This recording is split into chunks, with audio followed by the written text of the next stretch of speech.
there are going to be struggles in paying some of these players. I think it's entirely possible, just talking to people around the league, I think it's entirely possible that DK Metcalf does get moved. I don't know it's going to be the Jets, but the Jets are a team with cap space that's looking at the market and be like, hey, if you can't pay your wide receiver, we'll give you a bunch of bright, shiny draft picks for him because we can, because they're terrible and they've got all the cap space in the world. The Jags have just done this. The Jags have just paid the, hey, our team sucks, we'll pay you to come here and lose luxury tax that comes associated with bad teams having to overpay to get not even top-of-the-line free agents, but some free agents to consider them because they're just going to overspend.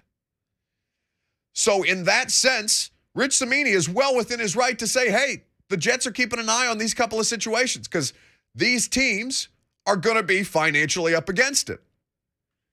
A.J. Brown is a different conversation because they're not, A.J. Brown and the Titans have a future together. I don't know what DK Metcalf's future is in Seattle. All I know is Seattle, based on my understanding, is hesitant about the idea of paying DK Metcalf somewhere in the ballpark of 25 and 30 million, somewhere in that ballpark, and have a quarterback like Drew Lock who can't get him the ball, right? That's a different kind of a version of a sunk cost.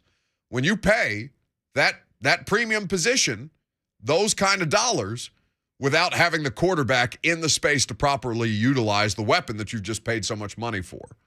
From that standpoint, I don't think what Rich is saying is any kind of hugely controversial. Makes a lot of sense. But then there's this thing on Sunday when he doubles down, Rich Cimini does. He's the Jets reporter who first had this out there.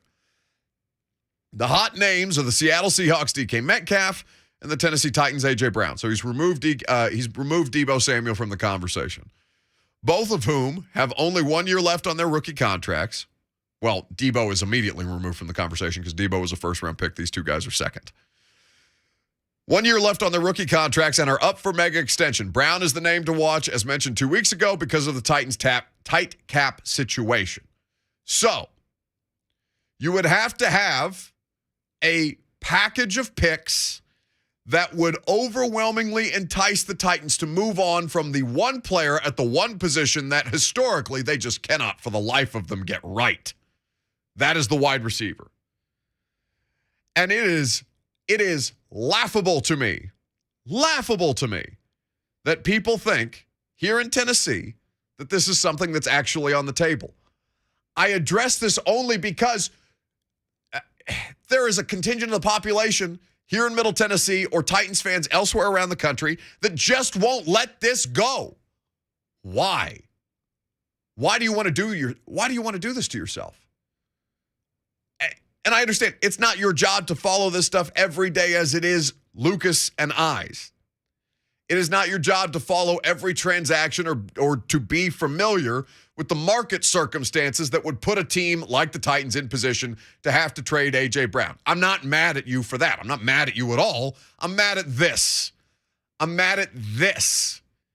This thing that has no life whatsoever, that John Robinson went on record. They don't ever do that with players. Sounds familiar. What? Something that has no life whatsoever that John Robinson has gone on record trying to refute with this offseason. With this offseason? Yeah. Oh, the Tannehill thing? Yeah. Yeah.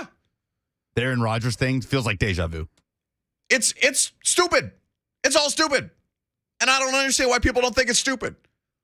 I don't know. I can't for the life of me understand it. Maybe somebody will call into this radio station and tell me why. 615-737-1045. Perhaps then somebody can explain it to me in plain and simple English. Forgive me, I'm not multilingual. I'm not bilingual.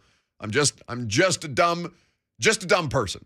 I need you to explain it to me as you would somebody who is lacking in intelligence. Why the hell you're still talking about an idea that A.J. Brown may be traded to the Jets? It's not happening.